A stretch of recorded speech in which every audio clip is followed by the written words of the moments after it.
कोशा और स्थूलभद्र। इतिहास में पटना के नगर वधु कोशा का ज़्यादा वर्णन नहीं मिलता है। कई पात्र ऐसे उनके योगदान के अनदेखे हो जाते हैं। पाटलिपुत्र की राजनर्तकी कोशा के साथ कुछ ऐसा ही हुआ था। ग्रंथों में वह बस जैन मुनि स्थूलभद्र की प्रेमिका बनकर रह गई। उन दिनों मगध में नंद वंश का शासन था। धनानंद तत्कालीन मगध साम्राज्य के सम्राट थे। पाटलिपुत्र की राजनर्तकी का पद खाली हो गया था। नई राजनर्तकी की खोज होने लगी थी। तभी सम्राट धनानंद की नज़र नृत्याचार्य कुमार देव की प्रिय शिष्या कोशा पर पड़ी। कौमुदी महोत्सव के दिन आए बड़े मेहमानों के सामने कोशा की परीक्षा ली गई। वह नृत्य साधना की कसौटी पर खरी उतरी। धनानंद ने उसे पाटलिपुत्र की नगर वधु घोषित कर दिया। राजनर्तकी की उस जमाने में बड़ी मर्यादा होती थी। राज्य के बड़े समारोह में रानी महारानी के बराबर उसके रथ चलते थे। कौमुदी महोत्सव की वह खास मेहमान होते थे। एक और वह रसिकों के आकर्षण का केंद्र होती, तो दूसरी और ऊंचे घरानों के लड़कों की आचार्य। वे सभी विद्वान होते थे। कोशा कुछ बढ़कर अद्भुत थी। जिस कुशलता से राई के ढेर में गड़ी सुइयों की नोक पर नृत्य करती, उसी प्रवीणता के साथ शिक्षा भी देती थी। जैन धर्म ग्रंथ कल्प सूत्र में कोशा और स्थूलभद्र की कहानी मिलती है। वह कोशा का नाम रूप कोशा है। परिशिष्ट पूर्व उपदेशमाला, उपदेश पदे जैसे ग्रंथों में भी कोशा और स्थूलभद्र का जिक्र है। इनमें स्थूलभद्र के बारे में तो बहुत कुछ लिखा गया है, लेकिन कोशा पर बहुत कम। इन्हें लेकर इतिहास और जैन श्रुतियों में जो कुछ मिलता है वह कुछ इस तरह है। कोशा पाटलिपुत्र की नगर वधु थी। वो रूप और लक्ष्मी के संगम समान थी। मंत्री का पुत्र स्थूलभद्र उस कोशा के रूप और सौंदर्य में अत्यंत ही आसक्त हुआ था। मंत्री का पुत्र होने के नाते स्थूलभद्र को धन की तो किसी प्रकार की कमी थी नहीं। अंततः यौवन अवस्था में प्रवेश करने के बाद वह वेश्या के घर पर ही रहने लगा था। समय का प्रवाह आगे बढ़ने लगा और देखते ही देखते 12 वर्ष बीत गए, परंतु स्थूलभद्र अभी तक तृप्त नहीं हो पाया। अज्ञानी आत्माएं भोग द्वारा तृप्ति पाना चाहती है, परंतु यह किसी काल में संभव नहीं है। यदि जल से सागर, ईंधन से अग्नि और धन प्राप्ति से मन तृप्त हो सकता हो, तो यह मानव मन भोग सुखों से तृप्ति पा सकता है।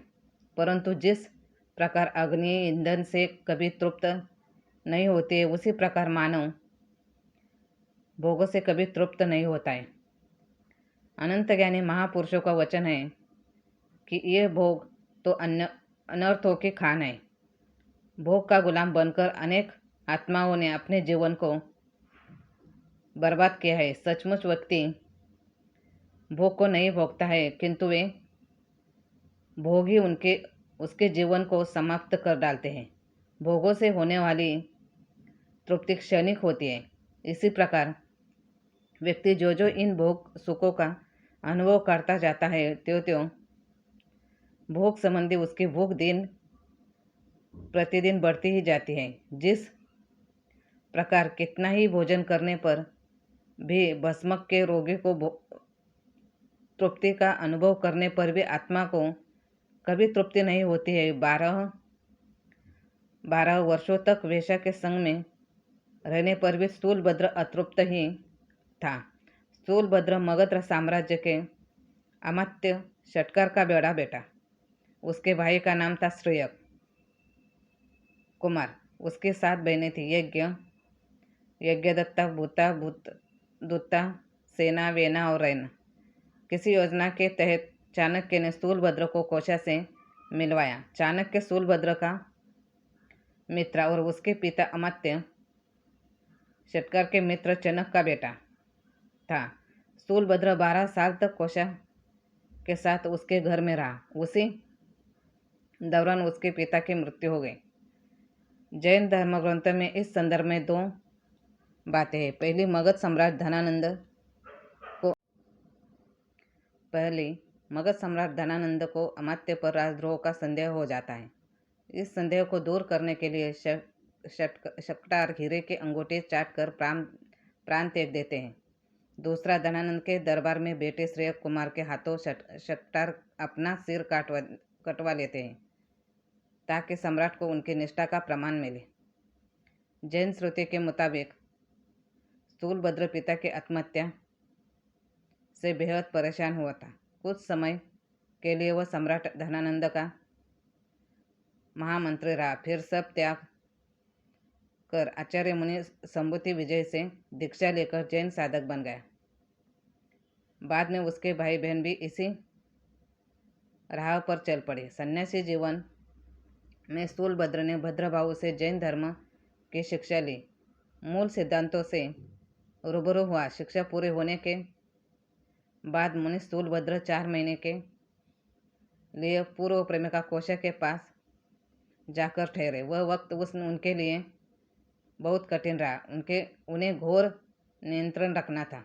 धर्म ग्रंथों के अनुसार मुनि स्थूलभद्र 4 महीने का समय सभी मुश्किलों, अड़चनों और विपरीत हालात पर जीत हासिल करते हुए बिता देते हैं। यहाँ से उनके निष्कलंक, निर्मल, सात्विक और पवित्र जीवन की सच्ची शुरुआत होती है। आगे चलकर कोशा भी जैन धर्म में दीक्षित होकर साध्वी बन जाती है। लेकिन क्या कोशा की सिर्फ इतनी ही भूमिका रही जितनी धर्म ग्रंथों में बताई गई?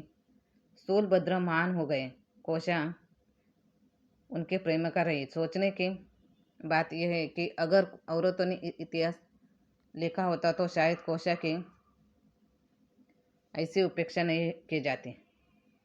महाकवि बायरन के डॉन जुआन की पंक्तियाँ याद आती है। पुरुष का प्यार उसकी जिंदगी का एक हिस्सा है, लेकिन स्त्री के लिए वह पूरा अस्तित्व हो जाता है। कोशा जिस पल नगरवधु बनी उसका कुछ भी निजी नहीं रह गया, सब सार्वजनिक हो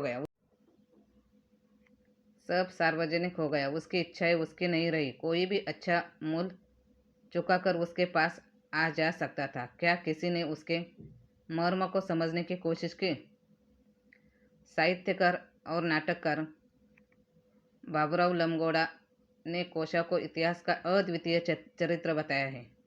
उनका मानना है कि इतिहासकारों ने कोशा के साथ न्याय नहीं किया। पटना के कमलदह में स्थूलभद्र की समाधि के पास ही कभी कोशा का घर हुआ करता था। समाधि पर श्रद्धालुओं का आना जाना लगा रहता है, लेकिन कोशा का आज भी कोई नाम नहीं है। धन्यवाद।